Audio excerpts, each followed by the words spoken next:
Okay, good afternoon or actually good evening, learners. I hope you are well. So I've shared a document with you or a file that says your scope for tomorrow, which is your paper one, which is your practical. So I'm first going to look at Excel. So the first one there, you obviously have this, have to have this open in front of you. So the first thing is looking at borders and shading. Now I'm going to work in another worksheet just for the sake of order and the other one. So basically, I'm sure by this time you know how to put in a shading. So you will mark your cells. Let's say we want to change that peach pink into a different color, let's say bright pink, then you will use the filling option in your home ribbon. Okay. And then let's say there was no borders here whatsoever. So you receive this as your paper, then you obviously, let's say they wanted this, only this column, the headings to have thick borders. Then you'll have to go in and choose the thick borders. And then the alternative is to actually go into your line. Remember, you have to first choose your line style. Okay, so you first choose your line style and then you go and mark that. Okay, this is also a very nice one, but you need to practice this. Okay, so you literally just click with your mouse on each one and they're at the end. Okay, and then what I normally do, let's say it needs to look like this by the end. So they want all borders over there, and then they only want those ones to be thick. Okay, so obviously I have to select the line style. Let's say they ask for a dash line. Okay, so you will see I have to now do it over again. I first need to choose the line style, which is the dash line, and then I go to all the borders or outside borders, depending what they ask of me. So in this instance, I'll just open up a print preview for you. You will see the outside of my borders are the only ones that dashed. Okay, so if I want the whole thing to be dashed, I obviously have to make sure that it's selected and make sure that the line that I've chosen is still on dash. I have to choose this before I obviously choose the borders, otherwise it's not going to work, and then that will turn into it. And then let's say the headings, the pink headers obviously need to have a thick line. I first need to go and choose my thick line, and then I can just go and draw it in. Okay, there's obviously more than one option. It's up to you what you feel most comfortable with. And then you can just go and check by the file print to see that you've got your borders over there, and then also your other borders if they chose it to be like that. Okay, so that's borders and shading on that part of the scope. So now moving over to count if and sum if. Now I've copied the question, a question from an old, it's actually a grade 12. I think you will recognize the Taj Mahal by this time at the game. If you don't know where the Taj Mahal is, then I don't know where you were in the class. So let's look at the 4.4 first. So 4.4 is asking us the gender, and I'm just going to quickly take this out so that it doesn't bother you. So 4.4 is asking you the question, the gender code for a tourist is stored in column K. Okay, so where is it stored? It's stored in that column K, and it says there 2 for female and 3 for male. So when there's a 3, it means that tourist was a male. When there is 2, obviously we're better, so we before them in the list, it's female. So the amount each tourist spent is stored in column L. So next to that, so when it was a female, that is what they spent. When it was a male, that is what they spent. How do I know? Because they say 3 is female and 2 represents 2 is female and 3 represents male. So now they're asking me the amount each tourist spent in stored in column L, and you have to insert a function in cell E4. So this one, it's over here, to determine the total amount of spent by the female tourist. I remember when I'm working with in a normal question, if they ask me to add up things, in other words, sum, what's going to be the difference between sum and count? Count will count the actual entries. Okay, obviously we know when it's count A, it will be text, but if we count, it will actually count how many entries there was. Okay, whereas sum will actually add the value of each cell. I'm sure by this time in grade 11, you know the difference between count and sum. Okay, but just make sure you understand the two differences. So by the end of my time there with you, I actually started with the wizard. So let's practice the wizard. The wizard is obviously step by step showing you what you need to do. Okay, I'll show you exactly what I'm talking about. Okay, so for the sake of this question, I'm just going to bring this in. I'll send this to you as well. So basically, this is what you get marks for the specific question. You will see it's a sum if. Okay, so basically, you need to now go and see if it was a male, then that is what you need to add. Okay, so they are only asking for the female. That's why you'll see a number 2 there. So let's start with an equal sign because that's how we start off with. Okay, then I'm going to go to the fx part, which is my function wizard. Okay, I know I'm working with a sum if, so I'm going to choose sum if and I'm going to say okay. Okay, this is not new. You must just look at what they're asking you. The range is, where do I need to go and look for all of these? Okay, I need to go and look for, you will see it's in the column K. Okay, so everything that is in column K, obviously I can't click now, it will take the range. So I'll click up on there and hopefully it'll give me the chance to move this thing, which it doesn't. So you won't have this. I'm just going to move it over. So I need to go and look up in column K. Okay, so I'm going to say equal. I'm going to use my fx. I'm going to say the sum if. I'm saying okay, K. And then where do I want it to be? I want the whole of column K. So I'm going to highlight the whole of column K. Okay, and then I'll just click on that again so that it go there. That's the range. Range is where do I find, where do I go? Where do I have to go? I have to go look up if it's a 3 or a 2. Okay, what's the next thing I need to do? The next thing I need to do is to make sure that I have my criteria. So what's my criteria in this case? It's either be a 2 or a 3. In this case, it needs to be a 2 because they say there for females. If it was for males, then I would have looked for a 3. So criteria is basically, what am I looking for? If that is true, what should be true?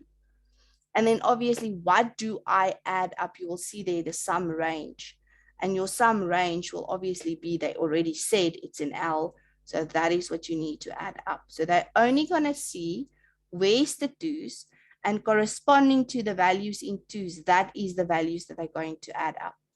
Now, the reason I want you to use the wizard is then you don't have to worry about all of these. I'm just taking you back to that, okay?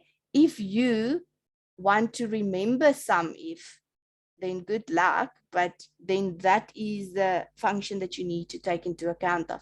Just take note, I'm working on a laptop, so my semicolons are the commas, okay? So that's always going to be like that. For you, it's commas because you work on a desktop and you write your exam. But just take note if you may be looking at mine and thinking, why is it different? And then obviously your 2 need to be in between inverted commas. Okay, but because I'm using the wizard, that is already done for me. So I'm saying okay, and you will see it corresponds with the menu answer there. That is my expected answer, and that is what I got. Okay, so go through this again on your own time, make sure you understand. Then I'm moving over to the next one, which is 4.5. Now, this is the next question that you had to do for preparation on your scope, and it's COUNTIF. So COUNTIF is not the opposite of SUMIF. I explained to you now that it's actually counting the entries, but I will show you this and then you'll understand what's the difference. So we're going to insert a function to cell E5 to determine how many tourists from Spain in column D indicated that they would return, in other words, those in column M. So when you read your question paper, I want you to highlight these things. Okay, go. What am I working with? We're working with values in E5. Okay, and they want to see that did they return? Het hulle teruggekeer? Yes, they did, or no, they didn't. Okay, and then in column D is then the amount, or not the amount, the country that these tourists come from. So what's the question? The question says that we need to insert a cell E to see if they did return. Would they return? So those people that came to visit, some of them said yes, they will actually come back to see the Taj Mahal. Some of them said no, they wouldn't come back. They've seen what they want to see, or they're not so impressed at all. Okay, so we're going to work. I'm going to put the memo there for you. We're going to work with a count if. So again, I'm going to use my wizard. Okay, let's just move it over here because it's not going to let me do that now. We start off again with equal. I go to fx. Okay, you must just make sure you know you're working with a count if. They'll probably tell you that in grade 11.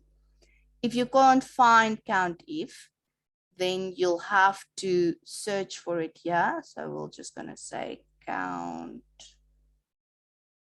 if.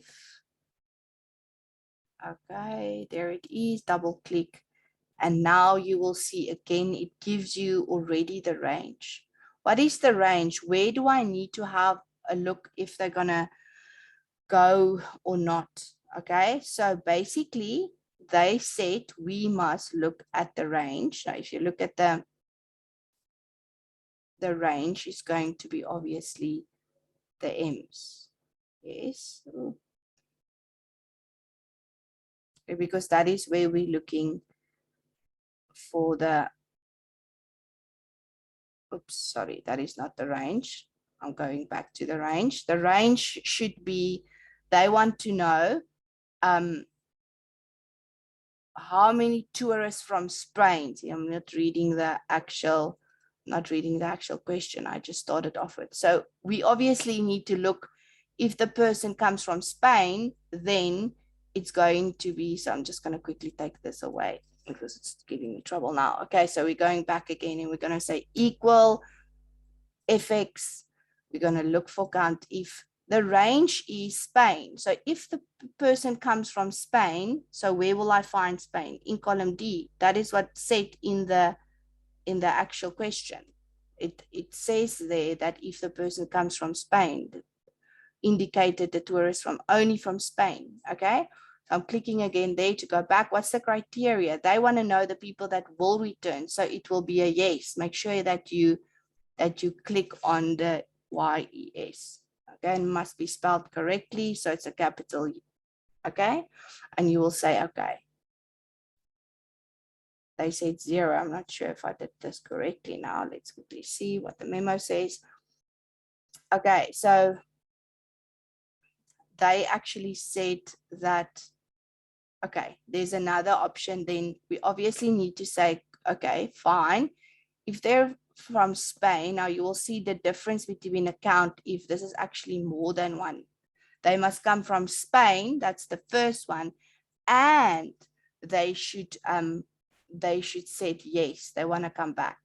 Okay, so let's get back to our fx. Okay, so it's going to be a count ifs. Okay, you don't do count ifs in grade 11, but now you know it's going to be the one that I just showed you is exactly going to be, there's only going to be one. Okay, so range 1 is obviously to look for the country, which is in column D. If it's Spain, that's the one. Okay, and so then criteria 1 will be, obviously we're looking at D7 to D12, so that's going to be Spain. So I need to type in look for Spain. Okay, and if this person comes from Spain, the tourist, so the second range is going to be what? If they indicated yes, so we have to go and look in the column M. I'm sorry, I don't mean to confuse you now. I didn't see there was 2 criteria. Okay, and then obviously the second criteria will be yes. Okay, in the previous question, what I did wrong is I didn't say ifs. So they only give me one range and one criteria. So if you say ifs, you will see each time there'll be a new criteria added. Okay, so if I say no now, then there's a value problem. Let's just see what I did wrong. Count ifs D7 to D might be because of that. Yes. Okay. So I by accident choose 207. They wanted the exact one. Okay, so you will see there's 3, and then you will also see there that the expected answer is 3. So I will send this through to you as well so that you can have a look on your own time exactly what is expected of you. Okay, and then the last part of Excel for the scope was average round. Now we've done this a couple of times. So there wasn't a question like this. So I'm just quickly going to make one up. So let's say I wanted the average of all the males, everybody that came to spend in Indian rupees, and I wanted to be rounded off. So it's both. So remember, then I'm going to start off with round, okay? And then first of all, I need to go and say, okay, this is what I want to do. It's easier for me just to start with equals average.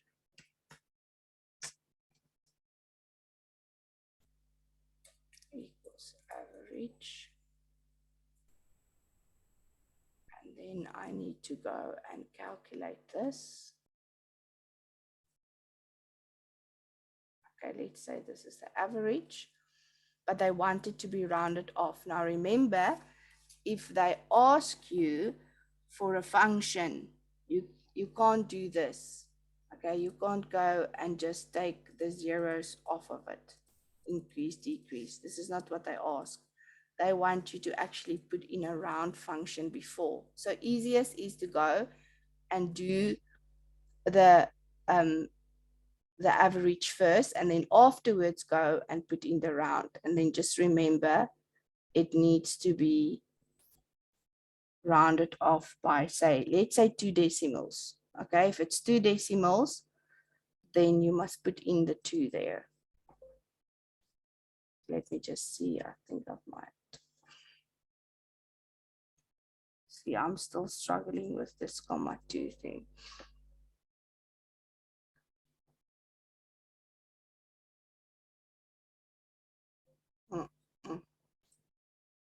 What am I doing wrong for the life of me? I have to put in, oh, I'm working on my laptop, so that might be the mistake. Remember, I just said working on a laptop, I forgot. Then you have to do a semicolon. Okay, so look at my rounding off function. Okay, so if I said 1 there, then it's obviously going to take it incorrectly. Just to put a 1 in there, then this is going to be that. But they didn't say. Okay, they didn't specify. Okay, so just to recap, first put in the average of that cells, and then go back again, put a round in it and behind. Remember now, don't get confused like I just did. The semicolon is for my laptop. For yours, it will be a comma. Okay, so that is round and average. And then graphs. I think you are all very well prepared for graphs, but I'm going to do one with you anyway. Okay, it wasn't specified what kind of graph they wanted. So let's just do the basics quickly. Okay, you obviously need to make sure that when you do that, that is your headings inserted either or not. So I'm going to go into insert. I'm going to go into my column. Let's say it's a clustered column. Maybe they're asking for a circle graph. Then that is where they go. I go to this. Actually looks very cool. And then there's a line graph. I'm going to do a line graph just because there's more things on there that we can change. Okay. So you will see here, there's, for some odd reason, it gives me that as percentages. Okay. So now what I can do is, remember, I have to click on my chart in order to get the design button there. Okay, so my chart elements is my best friends. I can go there, I can add my data labels, my title, my access. I'm not going to spend time with this because you know this. I'm actually teaching 7-year-old to do this now. You must see them, they're quite brilliant. Okay, so this is, let's say, male, female versus male. Okay, they like to ask you to put in a proper heading. That is, if you have forgotten, you can just actually go on there and see what happens when I say left. Okay, so that's the data label. Then you can also go into your legend and say you want it at the top. Do you see it's changed from top to bottom? And then there's another option that you can go to format. Okay, so this is as difficult as it can get. You can right click on your table and you can go to format chart area. Then this will come up. Now I know all of this is also here, but I'm more familiar with this. So then you can go and play around. Sometimes you'll have to go into each of these and to see, okay, where do I find the marker, for instance, the soft edges. I want to actually go into properties, size. They're not actually giving me what I want. I need to right click on the format plot area, not the graph area. Okay. Then you will see, if you go click on the plot area options, there's your options with your, they like asking you that. I want to change the line there. So you have to click on that line to actually go into the line. That is what I'm looking for, the line marker. I don't know if you remember this, the marker options. Then you go in there and you say you actually want a built-in one, you want it to be a triangle, and you want it to be a 7 size. That is the most difficult they can give you. Then they can also give you another option on the axis. So let's say you want to change that, you need to click on that, okay, and say format axis, right click. You can change the minimum and the maximum. Where does it start? Where does it end? And they sometimes ask you for this as well. They will say the display units to have a tick marks. That is not what I ask. Just want to see here quickly. Yeah, you can say the format code. Let's say you want it only to be a 0. Then that is what you get. Then you can also say link it to the source. Then they will take it back. So I want to see, there's one more thing they like asking, and that's sometimes to